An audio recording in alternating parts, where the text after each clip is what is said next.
చూసారంటే సార్ రండి సార్ మన టీమప్ అయ్యి ఈ కేసు గురించి తెలుసుకుందాం ఎవరు చేశారో ఏంటో. ఏంటి టీమప్ప? ఏమయ్యా చిదంబరం? సార్ దీన్ని కూడా ఆత్మహత్య అనకండి సార్, ఇది హత్య. అబ్బా ఏంటయ్యా మొహం అంతా ఇలా కాలిపోయింది? సార్ సార్ ఏం స్టైల్ సార్, దమ్ము కొడుతూ బిర్యానీ తింటున్నారు. What a style! మీరు తినే స్టైల్ చూస్తుంటే ఆకలేస్తుంది సార్. ఓ ఆ గుడ్డు ఎంత అదృష్టం చేసుకుంది సార్, ఎంత అందంగా లోపలికి వెళ్తుందో. అలాంటి శవాన్ని చూసొచ్చు కూడా ఒక ఫుల్ బిర్యానీ తింటున్నారంటే ఇలాంటి మానసిక ధైర్యం మీకు మాత్రమే ఉంటుంది. నాకైతే వామిటింగ్ వచ్చేసింది. Sir sir sir please sir. అన్నా మరి పోస్ట్ మార్టం అయిపోయిందా? సరే నువ్వే దగ్గరుండి అన్ని పూర్తి చేసేయమ్మా. Over sir. అవును సార్, రెడ్ కార్ ఆదిరా. What happened Kannayiram? యా కమ్మ నేను ఇక్కడున్నాను. ఏంటి సార్ ఇది? ఈయన ఎందుకు సార్ లోపల పెట్టారు? వీడు నీతో తప్పుగా ప్రవర్తించాడా? చెప్పు, తోలు తీసేస్తాను. లేదు సార్, నేను డిటెక్టివ్ కన్నాయిరం ఫ్రెండ్ ని. వాడు నువ్వు నువ్వు వాడి ఫ్రెండ్వా? అవును సార్, ఏ రీజన్ లేకుండా ఇలా అరెస్ట్ చేయడం తప్పు సార్. సంఘటన జరిగిన స్థలంలో అనుమానాస్పదమైన వస్తువు ఏదైనా ఉంటే దాని పేరు ఆధారం. ఇదిగో వీళ్ళలాంటి జోకర్ ఉంటే వాణ్ణి అనుమానాస్పద వ్యక్తి అంటారు. వీణ్ణి ఊరికే వదిలిపెట్టే ప్రసక్తే లేదు. వీణ్ణి ఇక్కడే ఉంచి ఇంట్రాగేట్ చేసి తర్వాతే వదులుతాను. అర్థమైందా? ఏం చేద్దాం? Please silent. డిటెక్టివ్ లైఫ్ లో ఇవన్నీ సాధారణం. రేపు ఇవన్నీ హిస్టరీలో వస్తాయి. అప్పుడు స్క్రీన్ ప్లేలో ఇలాంటి క్యారెక్టర్స్ అన్ని మనం కిల్ చేసేద్దాం. బై ద బై మన టైటిల్ ఏంటంటే 1 2 3 4 5 6 7 7 బార్ 17 అవర్స్. నైట్ అంతా సెల్లోనే ఉండు, కథ దొరుకుతుంది. కొడితే చెప్పండి కన్నాయిరం, చూసుకుందాం. దే ఆర్ లైక్ పిల్ల కాకులు. You go. అదిరా, ఆఫీస్ మాత్రం క్లోజ్ చేయకు, క్లయింట్స్ వస్తారు. ఓకే.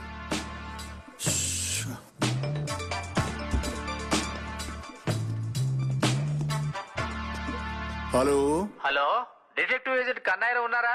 ఉన్నారు. కన్నాయిరానే మాట్లాడుతున్నాను. చెప్పు సార్, చెప్పు. క్లయింట్ అయి ఉంటారేమో సార్. ప్లీజ్ సార్ ఇవ్వండి సార్. రైల్వే ట్రాక్ దగ్గర దొరికిన డెడ్ బాడీ గురించి మీతో మాట్లాడాలి. సార్ నా క్లయింట్ తో మీకు మాట్లాడండి సార్. పోలీసులకి ఏమీ తెలీదు. చెప్పుతో కొడతా. నేను ఇన్స్పెక్టర్ పలంజని మాట్లాడుతున్నాను. మీ కన్నాయిరం సెల్లో ఊసలు లెక్క పెడుతున్నాడు. నువ్వు వచ్చి చూడు. సార్ నా క్లయింట్ తో మిస్బిహేవ్ చేయకండి సార్, నాకు అస్సలు నచ్చదు. ఏం మాట్లాడుతున్నారు ముందు మీరు? ఫోన్ పెట్టిపే. మీరు సరిగ్గా పనిచేయరు, నన్ను పనిచేయనివ్వట్లేదు.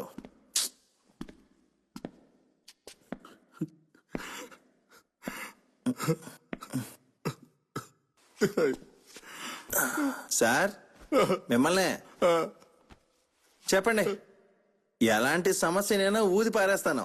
ఏంటి బెయిల్ కావాలా? ఏడవకుండా చెప్పండి సార్. ఏంటి దొంగతనమా? ఎవరు సార్ దివ్య? నా కూతురు. అసలు ఏం జరిగింది సార్? పేద పిల్లలకి చదువు నేర్పిస్తుంది, పుస్తకాలు ఇప్పిస్తుంది, తన వల్ల చేయగలిగిన సహాయం పిల్లలకి చేస్తుంది. ఈ రోడ్డుకి ఈ నెల 18వ తారీఖున ఒక పని మీద వెళ్ళింది. ఆ రోజు రాత్రి 10 గంటలకి నాకు ఫోన్ చేసింది. బాగా కంగారు పడుతుంది. ఏంటమ్మా కంగారు పడుతున్నావు, అసలు ఏం జరిగింది అని అడిగాను. ఎవడో నన్ను ఫాలో చేస్తున్నాడు, చాలా భయంగా ఉంది నాన్న అని చెప్పింది. ఎవరమ్మా వాడు, ఎందుకు నీ వెంట పడుతున్నాడు అని అడిగాను. నానా నాన్న అని ఏదో చెప్పబోతూ ఉంటే ఫోన్ కట్ అయింది. నేను మళ్ళీ ఫోన్ చేశాను, లైన్ కలవలేదు. ఏం చేయాలో తెలియలేదు, పిచ్చి పట్టినట్టు అనిపించింది. వెంటనే నా స్నేహితుడిని ఒకరిని తీసుకుపోయి ఈ రోడ్డు పక్కనే ఉన్న పోలీస్ స్టేషన్ లో కంప్లైంట్ ఇచ్చాను. అక్కడ ఉన్న ఇన్స్పెక్టర్ గుర్తు తెలియని ఒక శవం ఉంది, తను మీ కూతురు అని అడిగాను సార్. నేను గుండెని రాయి చేసుకొని వెళ్ళాను. కానీ నా దివ్య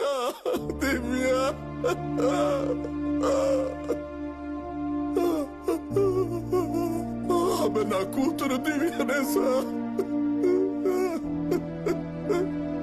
ఆ ఇన్స్పెక్టర్ ఏమన్నాడంటే లవ్ ఫెయిల్ అయి సూసైడ్ చేసుకుందన్నాడు. నాకేం అర్థం కాలేదు. తన ఒంటి మీద గోడగాటులున్నాయి. తనని చంప మీద కొట్టిన చేతి గుర్తులు కూడా ఉన్నాయి. నేను అవన్నీ చూసి ఇన్స్పెక్టర్తో చెప్పాను. సార్, నాతో ఫోన్ చేసి మాట్లాడింది అని అతనితో అన్ని విషయాలు చెప్పాను. అయినా ఆయన ఏమీ పట్టించుకోలేదు. తన ఒంటి మీద టైర్ గుర్తులున్నాయి. తననెవరో తీవ్రంగా కొట్టి హింసించారు. ఆత్మహత్య కాదు, నిజంగా అది ఆత్మహత్య కాదు. నా కూతురు చిత్రవద చేసి చంపేశారు సార్.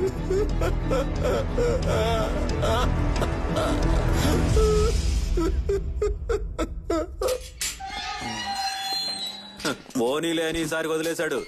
నా ఏయ్,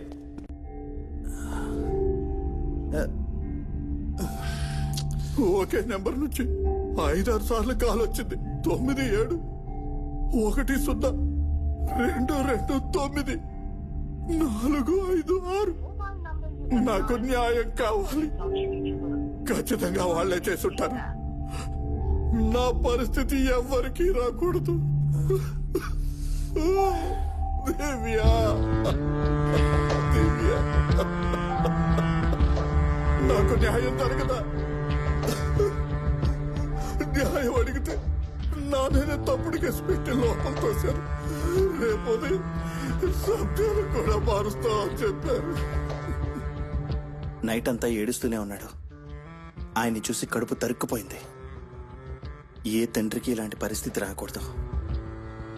ఆ అమ్మాయిని దారుణంగా రేప్ చేసి చంపారు. ఎవరో ఏంటో కూడా తెలుసుకోలేదు. ఎందుకో పోలీసులు కూడా ఈ కేసుని క్లోజ్ చేద్దాం అనుకుంటున్నారు. ప్రస్తుతం మన దగ్గర ఉన్న ఒకే క్లూ కుమరప్పన్ మనకిచ్చిన ఇలాంటి పరిస్థితి ఎవరికి రాకూడదు. రే, చెప్పిన పని సరిగ్గా చేస్తారు కదా? రే, ఈ పోస్టర్స్ ఊరు మొత్తం అంటించాలి. ఇదిగో.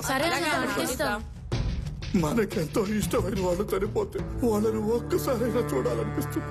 నా కూతురు ఆ పరిస్థితుల్లో చూడాల్సి వచ్చింది. భగవంతుడా, ఇలా అంటించాలి. ఓకేనా? చూస్తే కనిపించేంత హైట్ డిస్టెన్స్ లో ఉండాలి. ఓకేనా? నాలాంటి వ్యక్తులకి న్యాయం దొరకదా?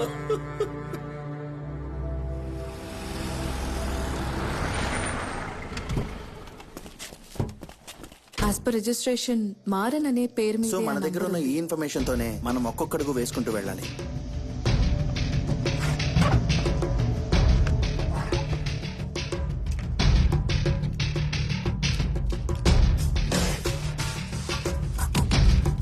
నంబర్ 4 అన్నమదం స్ట్రీట్, రారా సెల్వపురం. బాగా అతికించరా. చూడేలా ఉంది.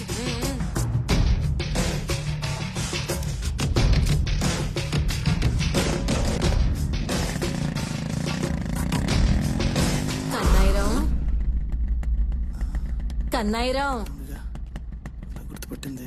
ఏంటి నాన్న మరి మీసాలు అంత పెద్దగా పెంచావు? మీసాలు లేకపోతేనే అందంగా ఉంటావు.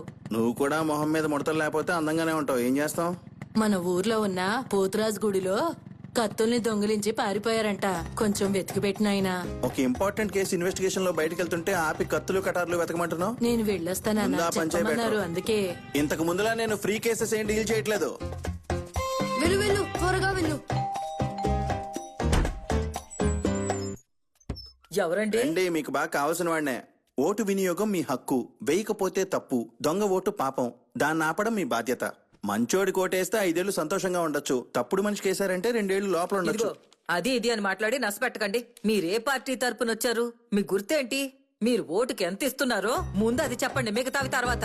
ఒక ప్రభుత్వ అధికారి దగ్గర డబ్బులు అడుగుతున్నారా? ఓటర్ లిస్ట్ కోసం వచ్చాను నేను. మిమ్మల్ని లోపలేయమంటారా? సార్ లేదు సార్, లేదు సార్. సార్, మీరు ప్రభుత్వ అధికారి అని నాకు తెలియదు సార్. మీ మేసం చూసి మీరేదో పార్టీ వాళ్ళు అనుకున్నాను. తప్పుగా అనుకోకండి సార్. ఇంట్లో ఎవరెవరు ఉంటారు? నేను మా ఆయన మాత్రమేనండి. పేరు? నా పేరు చిన్న పాప అండి. మీ ఇంటి ఆయన పేరు? పెరియముత్తండి. పెరియముత్తు.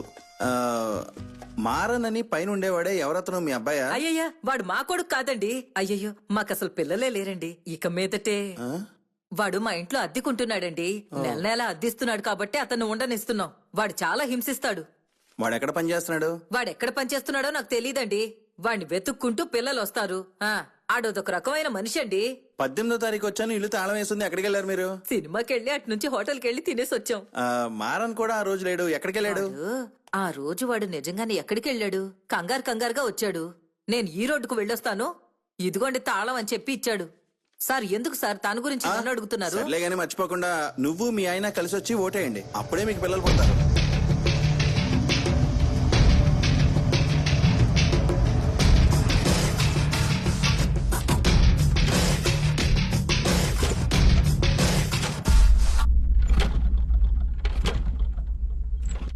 సరేగానే కన్నాయరం, విషయం తెలిసింది, ఏమి చెప్పలేదు. వెళ్ళకూడని చోటుకి వెళ్ళొచ్చావు. ఏం చెప్తున్నారు ప్రెసిడెంట్ గారు? నాకేం అర్థం కాలేదు. విషయం తెలీదా నీకు? తెలీదు. రైల్వే ట్రాక్ పక్కన ఒక బాడీ పడి ఉందంట. వీడేమో పొలోమని బయలుదేరి కోటు టోపీ వేసుకొని ఆ బాడీ పక్కన నించొని ఉన్నాడు. సరిగ్గా అప్పుడే పోలీసులు వచ్చి వీడిని అలాగే లోపలికి తీసుకెళ్లి నైట్ అంతా జైల్లో ఉంచి కొట్టిన చోట కొట్టకుండా పిచ్చ కొట్టుడు కొట్టారంట. అనవసర విషయాల్లో తలదూర్చకుండా ఇక నుంచైనా వెళ్ళి మంచిగా డ్యూటీ చేసుకో. నేను వెళ్ళి నా డ్యూటీ చేసుకుంటా గానీ మీరు ఇంకా మీ పాత డ్యూటీకి వెళ్ళలేదా? ఏంటండి ఏదో పాత డ్యూటీ అంటున్నాడు? అదేం లేదు. రేపు జాతరకు వచ్చేయండమ్మా, మీకు కావలసినట్టు వీడియోలు తీసుకోవచ్చు. Sure. What type of getup is this, Kanairo? మారువేషం. Oh, really? Nice. Let's hope they don't find you. ఖచ్చితంగా మారన్ని ఫాలో అవుతున్నావు. Tomorrow is a festival, you know? గుళ్ళో ప్రసాదం బాగుందా? చాలా బాగుంది. బ్రేక్ఫాస్ట్ అన్నా, నమస్తే అన్నా. ముసలిది కత్తి కనిపించకుండా పోయిందండి, ఇక్కడే ఉంది. ఇందాక నేను ఇక్కడ చూసినప్పుడు ఇద్దరు నిల్చొని ఉన్నారు. వాళ్ళే పడేస్తుంటారు. ఎక్కడికి వెళ్లారో తెలియట్లేదు. ఇదే నేను చెప్పిన 1000 సంవత్సరాల నాటి గుడి. ఇక్కడ కూడా ప్రసాదం బాగుంటుంది. Yeah.